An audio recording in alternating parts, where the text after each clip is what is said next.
겨울철 간식의 대명사 붕어빵은 의외로 역사가 상당히 긴 간식입니다. 붕어빵의 원조는 1909년 일본 도쿄의 나니와야라는 가게에서 처음 만들어진 타이야키, 즉 도미빵으로 보고 있으니 그 역사만 벌써 112년이 넘어가는 유서 깊은 간식이라 볼 수 있죠. 참고로 나니와야라는 가게는 지금도 3대째 가업을 이어 발명 당시의 비법 그대로 도미빵을 팔고 있습니다. 그렇다면 붕어빵의 원조를 왜 일본의 도미빵으로 보고 있을까? 그 이유는 바로 우리의 붕어빵이 일본의 도미빵과 모양도 비슷하고 들어가는 재료도 같으며 심지어 만드는 방법도 똑같기 때문이어서 그렇습니다. 차이점이라고 해봐야 한국의 붕어빵에 비해 일본의 타이야키가 좀 더 역동적으로 묘사되어 있다 정도이죠. 그런데 왜 하필 도미 형태의 빵을 만든 것일까? 사실 일본에서 도미빵이 처음 나왔을 때만 해도 도미 이외에 다양한 동물들의 모습을 하고 있는 빵이 존재했습니다. 하지만 당시 일본 서민들에게 도미는 값이 비싸 좀처럼 먹기 힘들었던 생선이었기에 그중 도미 모양이 가장 인기를 끌게 되었고 그렇게 도미 모양으로 굳어지게 된 것이었죠. 일본 서민들은 값비싼 도미 대신 이 도미빵으로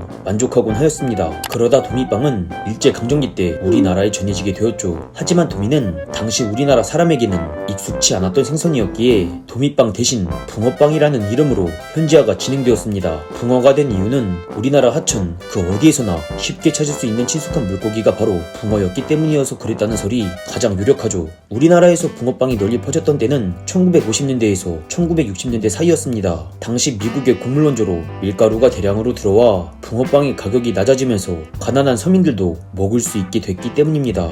60년대, 70년대에 들어서는 쌀이 부족해 정부에서 혼분식 장려 운동을 하며 붕어빵은 더욱더 전성기를 맞이하게 되었죠.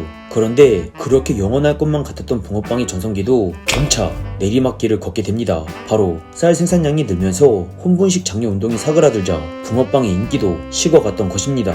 거기에 더해 86년 아시안게임, 88년 서울올림픽까지 개최되자 도시 미관 정리를 이유로 노점상을 대거 철거하였고 결국 붕어빵은 그 자취를 서서히 감추게 되었죠. 붕어빵이 다시 모습을 드러낸 건 1997년 IMF 외환위기 당시였습니다. 경기가 나빠져 직장을 잃은 사람들이 대거 붕어빵 장사에 뛰어들었기 때문입니다. 이후 2년 뒤인 1999년에는 급기야 붕어빵의 프랜차이즈화가 시작되면서 그야말로 대붕어빵의 시대가 도래하게 되었죠. 슈크림, 고구마, 피자 맛이 나오는가 하면 심지어 붕어빵을 베이스로 한 과자까지 등장할 정도였습니다. 하지만 2021년 현재 붕어빵은 다시 쇠퇴의 길로 접어들고 있죠. 붕어빵의 재료값, 특히 주재료인 팥의 가격이 올랐기 때문입니다. 그래서 1,000원에 4개였던 붕어빵은 2008년을 기점으로 1,000원에 3개로 줄었고 급기야는 현재 1,000원에 2개를 주는 곳도 생겨나고 있죠. 때문에 붕어빵을 찾는 손님이 많이 줄었고 붕어빵 가게도 그에 따라 많이 폐점하고 있는 실정입니다. 오죽하면 붕어빵 가게가 찾기 힘들어 붕어빵의 판매 위치를 알려주는 애플리케이션이 생겨났을 정도이죠.